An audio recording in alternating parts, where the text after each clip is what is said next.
हरे कृष्णा। आप सभी का दिन शुभ और मंगलमय हो। अब तक की सभी कथाएं सुनने के लिए आप सबका बहुत बहुत धन्यवाद। आज सुनिए कार्तिक मास महात्म्य का 28वां अध्याय और पंचभीखु व्रत की कथा के साथ साथ तुलसी माता की आरती और चालीसा पाठ। देवर्षि नारद ने श्री ब्रह्मा जी से पूछा कि हे ब्रह्मा जी, अब आप मुझे कृपया कर ये बतलाइए कि तुलसी दलों को किस प्रकार तोड़ना चाहिए। किन किन तिथियों में तुलसी दल नहीं तोड़े जाते हैं, तुलसी दल तोड़ने का विशेष मंत्र क्या है, और इसके अलावा आप मुझे कृपया कर अब तुलसी जी की महिमा का भी वर्णन अवश्य कीजिए। तब देवर्षि नारद के प्रश्नों का उत्तर देते हुए श्री ब्रह्मा जी ने कहा, हे नारद, तुलसी दल या पत्तियां जब भी तोड़नी हो तो उसके लिए वैधृति और व्यतिपात इन दो योगों में, रविवार, एकादशी, अमावस्या और पूर्णिमा इन तिथियों में, संक्रांति और जन्म मरण छूत में तुलसी दल तोड़ना वर्जित माना जाता है। इन तिथियों को भूल से भी तुलसी दल नहीं तोड़ना चाहिए। संक्रांति, अमावस्या, एकादशी और रात्रि और दोनों संध्याओं में अर्थात सुबह सूर्योदय से पहले और शाम को सूर्यास्त के बाद भी कभी तुलसी दल ना तोड़ें। किंतु तुलसी के बिना श्री हरि की पूजा संपूर्ण नहीं मानी जाती, इसलिए निषेध समय में तुलसी वृक्ष से अपने आप गिरी हुई पत्तियों से भी पूजा की जा सकती है। पहले दिन के पवित्र स्थान पर रखे हुए तुलसी दल से भी भगवान की पूजा की जा सकती है। अर्थात कहने का तात्पर्य यह है कि जो तुलसी दल आपने एक दिन पहले भगवान को अर्पित किए हैं, उन्हीं को गंगा जल से धुलकर दोबारा से भगवान को अर्पित किए जा सकते हैं। शालिग्राम भगवान की पूजा के लिए इन वर्जित तिथियों में भी तुलसी दल तोड़े जा सकते हैं। बिना स्नान के और जूता पहनकर कभी भी तुलसी दल ना तोड़े और ना ही तुलसी जी को स्पर्श करें। हे देवर्षि, अब मैं तुम्हें तुलसी दल को तोड़ने का नियम भी बताता हूँ।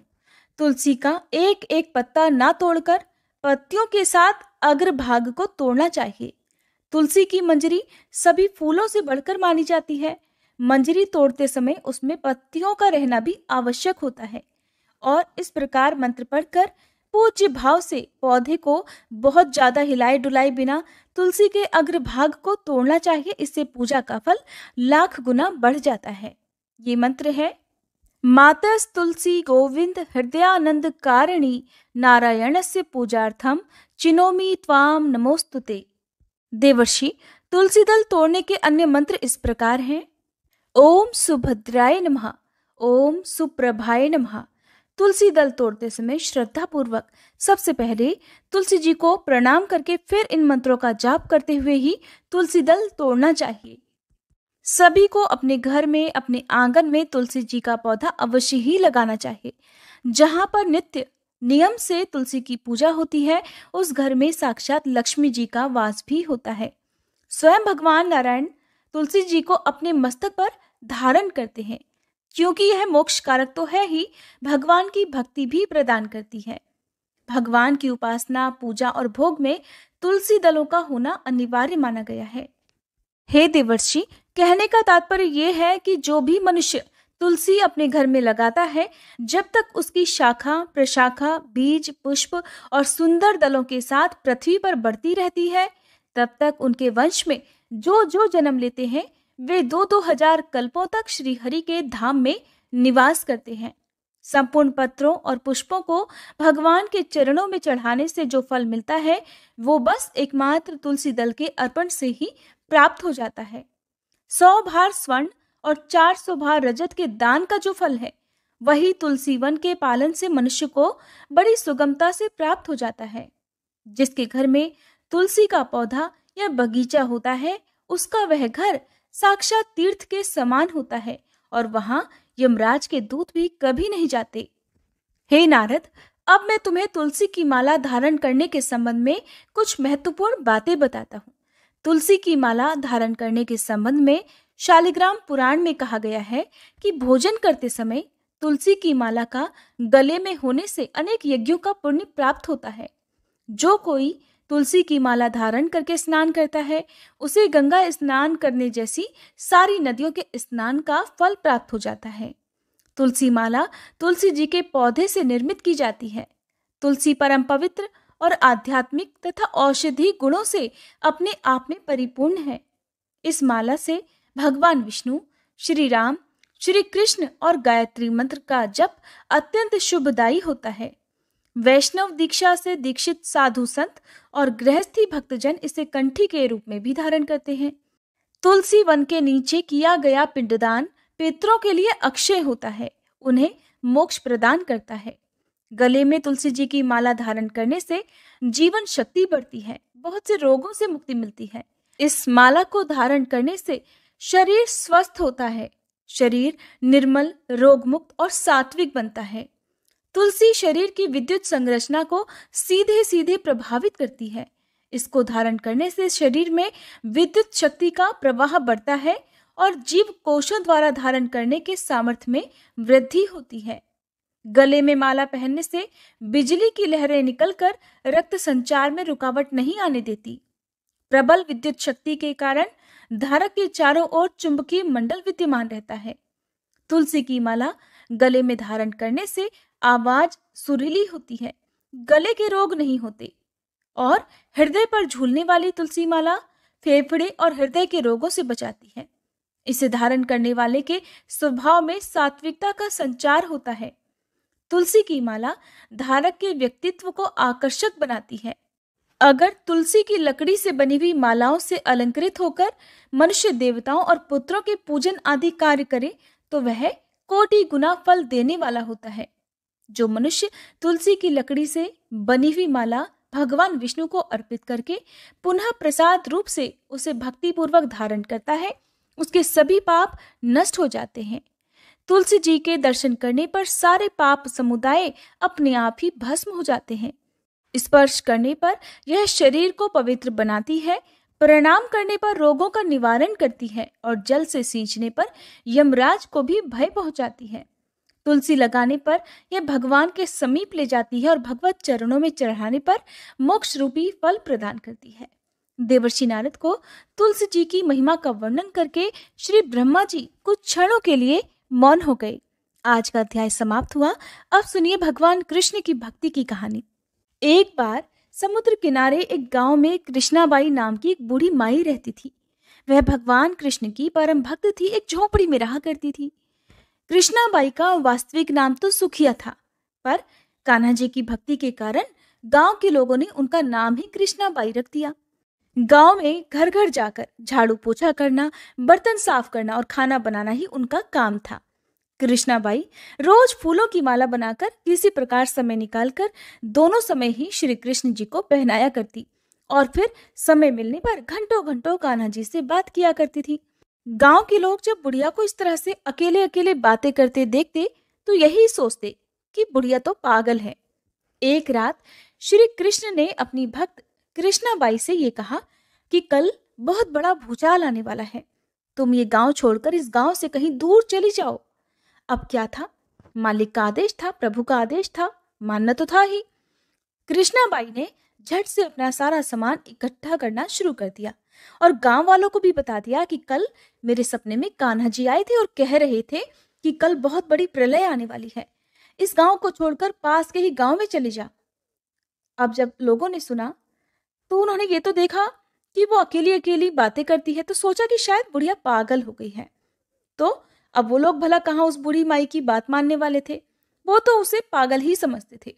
जिसने भी बूढ़ी माई की इस बात को सुना वही जोर जोर से ठहाके लगाकर उसका मजाक बनाने लगता। इतने में बाई ने एक बैलगाड़ी मंगवा ली और अपने कान्हा जी की मूर्ति ली और जो भी जरूरी सामान था उसकी गठरी बांधकर गाड़ी में बैठ गई। गांव के बाकी लोग तो अपने अपने घर में बड़े ठाठ से बैठे हुए थे। कुछ लोग थे जो बूढ़ी माई का मजाक उड़ाने के लिए घर के बाहर खड़े हुए थे। किसी को आभास नहीं था कि अगले दिन क्या होने वाला है। इतने में ही बैलगाड़ी भी आ गई। बूढ़ी माई ने झट से अपना सारा सामान और कान्हा जी की मूर्ति उस बैलगाड़ी में रख दिया और वह गाड़ी में बैठकर चली गई। गांव के लोग उसके जाने पर उसकी मूर्खता पर हंसते रहे, उसका मजाक बनाते रहे। बाई जब जाने लगी तो अपने गांव की सीमा पार कर जैसे ही वो दूसरे गांव में प्रवेश करने वाली थी कि उसे कान्हा जी की आवाज आई कि अरे पगली, जा वापस जा और अपनी झोपड़ी में से जरा वो सुई तो ले आ जिससे तू रोज मुझे माला बनाकर पहनाती है। अब मूर्ति में से ये आवाज आई तो सुनकर बूढ़ी माई तो बड़ी बेचैन हो गई, तड़प गई कि मुझसे ये भारी भूल कैसे हो गई। अब मैं अपने कान्हा की माला कैसे बनाऊंगी? ये तो मुझसे बहुत बड़ी गलती हुई। ये सोचकर उसने जल्दी से बैलगाड़ी वाले को रोका और बदहवास होकर बड़ी बेचैन होकर झोपड़ी की तरफ भागी। गांव वालों ने देखा कि ये बूढ़ी माई तो फिर से वापस आ गई, तो उसके पागलपन को देखते और खूब मजाक उड़ाते रहे। लेकिन बूढ़ी माई ने तो किसी की बात पर ध्यान ही नहीं दिया, किसी की बात को नहीं सुना, अनसुना कर दिया। और उसे चिंता थी तो बस सुई की, जिससे वो अपने कान्हा जी के लिए माला बनाया करती थी। अब जब वह अपनी झोपड़ी में गई तो झट से उसने झोपड़ी में एक कोने में तिनकों में फंसी हुई वो सुई निकाल ली।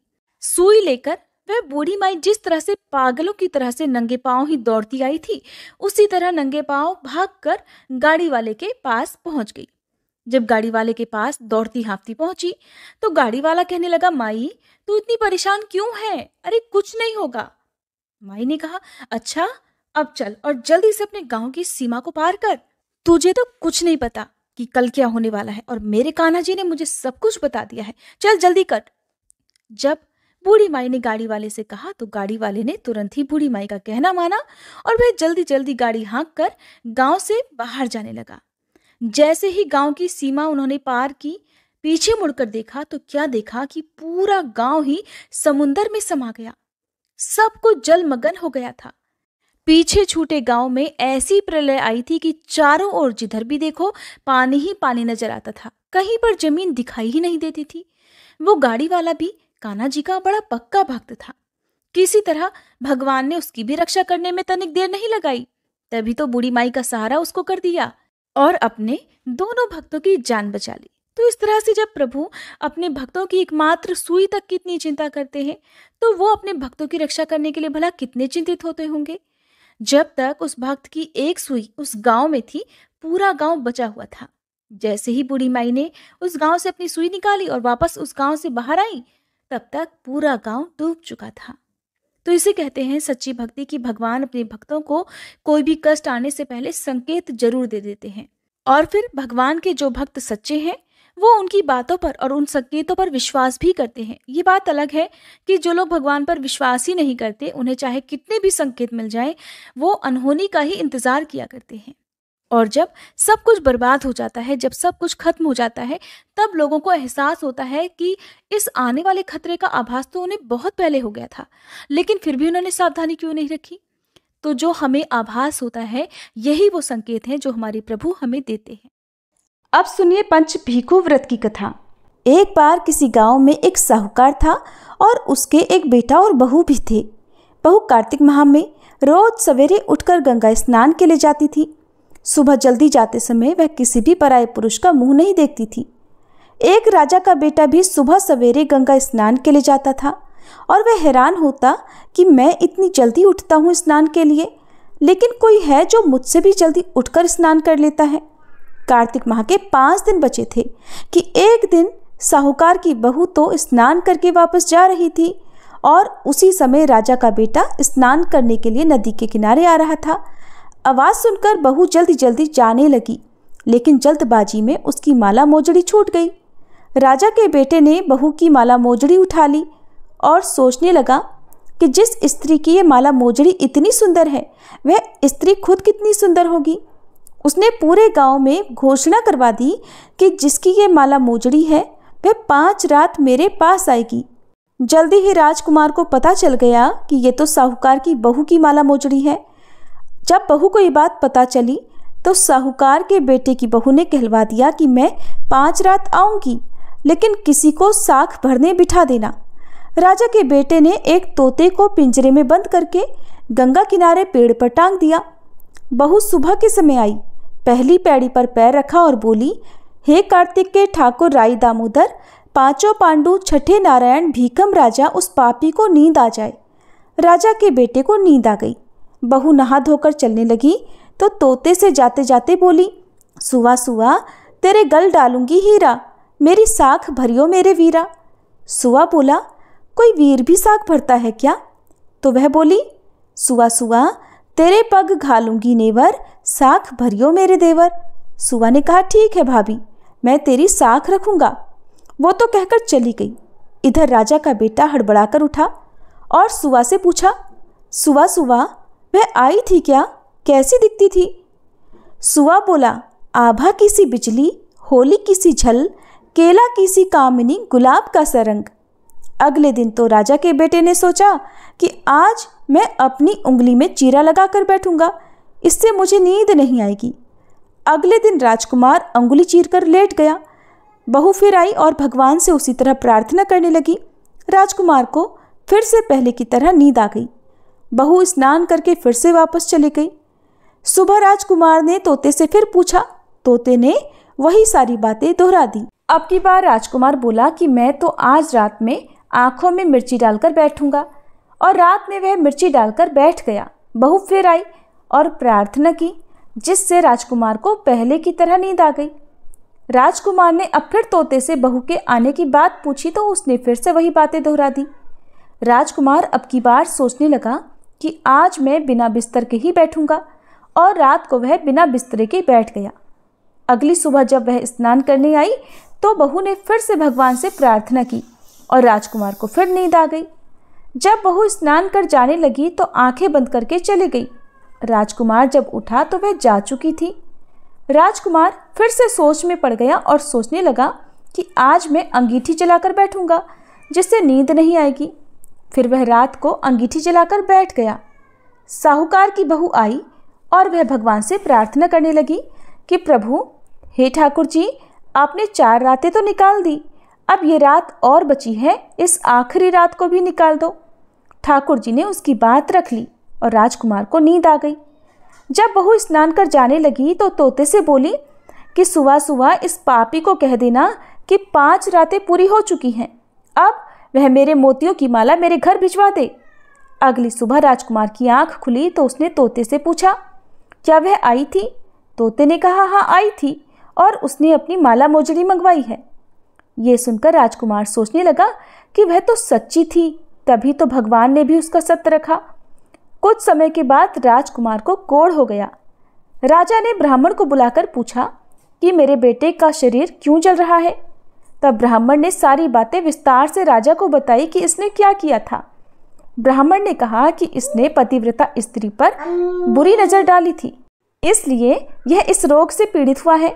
राजा ने इसके ठीक होने का उपाय पूछा तो ब्राह्मण ने कहा कि अगर यह उस साहूकार की बहू को धर्म की बहन बनाए और रोज उसके नहाए हुए जल से स्नान करे तभी ठीक हो सकता है।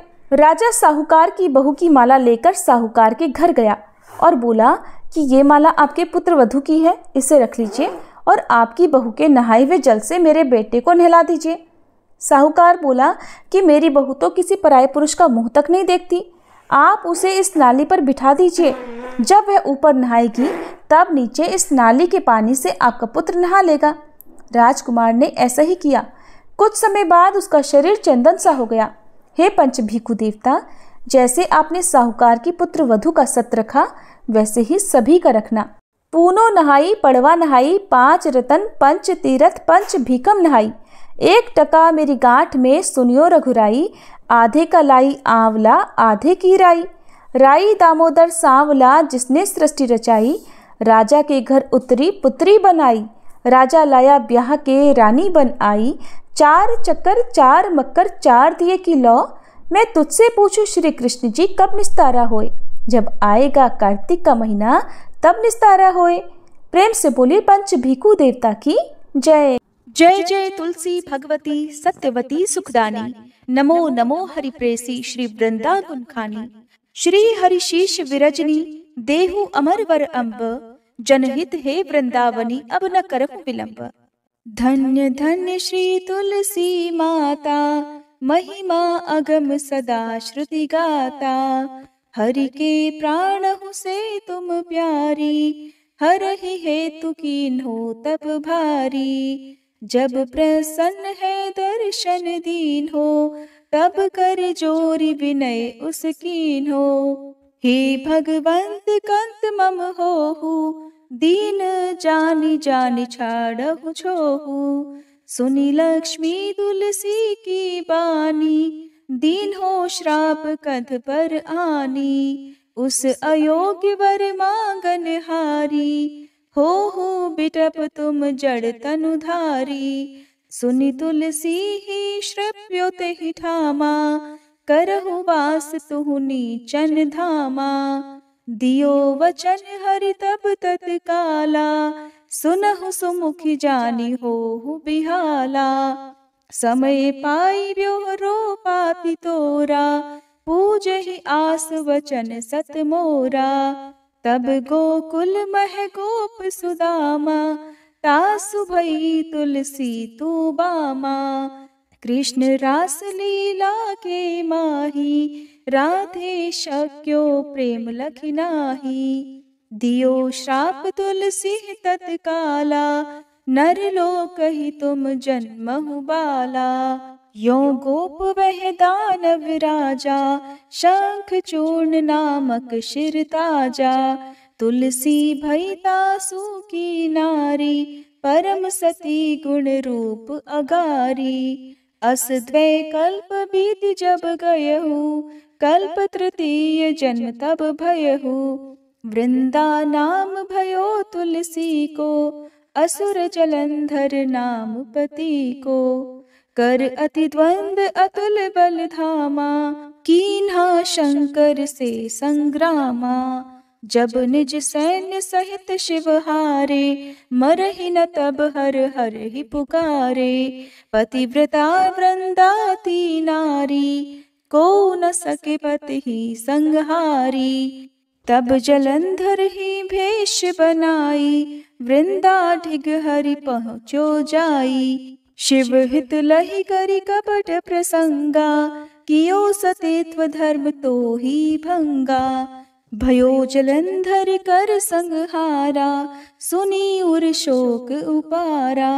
तिह क्षण दियो कपट हरि टारी, लखि वृंदा दुख गिरा उचारी। जलंधर जस हत्यो भीता, सोई रावण तस हरहि सीता। अस प्रस्तर सम हृदय तुम्हारा, धर्म खंडी मम पति संहारा। यही कारण लहि श्राप हमारा, होवे तनु पाषाण तुम्हारा। सुनि हरि तुरत ही वचन उचारे, दियो श्राप बिना विचारे। लख्यो ना निज करतूत पति को, छलन चाहियो जब पार्वती को। जड़ मति तुह अस हो जड़ रूपा, जग में तुलसी बिटप अनूपा। धग्व रूप हम शाली ग्रामा, नदी गंडकी बीच ललामा। जो तुलसी दल हम ही चढ़ई है, सब सुख भोग परम पद पई है। बिनु तुलसी हरि जलत शरीरा, अतिशय उठत शीश उर पीरा। जो तुलसी दल हरि शिर धारत, सो सहस्त्र घट अमृत डारत। तुलसी हरि मन रंजनिहारी, रोग दोष दुख भंजनिहारी। प्रेम सहित हरि भजन निरंतर, तुलसी राधा में नाही अंतर। व्यंजन हो 56 प्रकारा, बिन तुलसी दल ना हरहि प्यारा। सकल तीर्थ तुलसी तरु छाही, लहत मुक्ति जन संशय नाही। कवि सुंदर इक हरि गुण गावत, तुलसी निकट सहस गुण पावत। बसत निकट दुर्वासा धामा, जो प्रयास ते पूर्व ललामा। पाठ करहि जो नित नर नारी, हो ही सुख भाषहि त्रिपुरारी। तुलसी चालीसा पढ़ी तुलसी तरु गृहधारी, दीप दान करी पुत्र फल पावहि बंध्यहु नारी। सकल दुख दरिद्र हरिहार वै परम प्रसन्न, आशय धन जन लड़ही कर बसहि पूर्णा अत्र। लाही अभिमत फल जगत महिलाहि पूर्ण सब काम, जेई दल अर्पहि तुलसी तह सहस बसहि हरि राम। तुलसी महिमा नाम लख, तुलसी सूत सुख राम। मानस 40 रच्यो जग मह तुलसीदास। प्रेम से बोलिए तुलसी महारानी की जय। तुलसी महारानी नमो नमो, हरि की पटरानी नमो नमो। तुलसी महारानी नमो नमो, धन तुलसी पूरण तप कीनो। शालिग्राम बनी पटरानी नमो नमो, तुलसी महारानी नमो नमो, हर की पटरानी नमो नमो। जाके पत्र मंजरी कोमल, श्रीपति कमल चरण लपटानी नमो नमो, तुलसी महारानी नमो नमो, हरि की पटरानी नमो नमो। कौन महीने बोई रानी तुलसा, कौन महीने हुई हरियाली नमो नमो, तुलसी महारानी नमो नमो, हर की पटरानी नमो नमो। कौन महीने हुई तेरी पूजा, कौन महीने हुई पटरानी नमो नमो, तुलसी महारानी नमो नमो। आषाढ़ मास में बोई रानी तुलसा, सावन महीने हुई हरियाली नमो नमो, तुलसी महारानी नमो नमो, हरि की पटरानी नमो नमो। कार्तिक मास में हुई तेरी पूजा, मंगसिर मास हुई पटरानी नमो नमो, तुलसी महारानी नमो नमो, हर की पटरानी नमो नमो। धूप दीप नैवेद्य आरती, पुष्पन की वर्षा बरसानी नमो नमो, तुलसी महारानी नमो नमो, हर की पटरानी नमो नमो। 56 भोग 36 व्यंजन, बिन तुलसी हरि एक न मानी नमो नमो, तुलसी महारानी नमो नमो, हरि की पटरानी नमो नमो। जो तुलसी को सवेरे गाए, श्री कृष्ण के दर्शन पाए नमो नमो, तुलसी महारानी नमो नमो, हर की पटरानी नमो नमो। जो तुलसी को दोपहर गाए, खीर खांड का भोग लगाए नमो नमो, तुलसी महारानी नमो नमो, हर की पटरानी नमो नमो।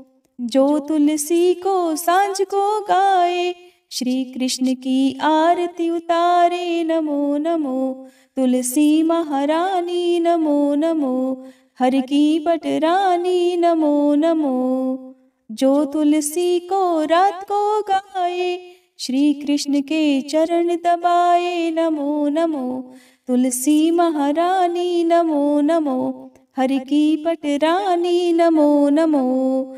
सब सखी मैया तेरो यश गावे, भक्ति दान दी जय महारानी नमो नमो, तुलसी महारानी नमो नमो, हर की पटरानी नमो नमो, तुलसी महारानी नमो नमो, हर की पटरानी नमो नमो।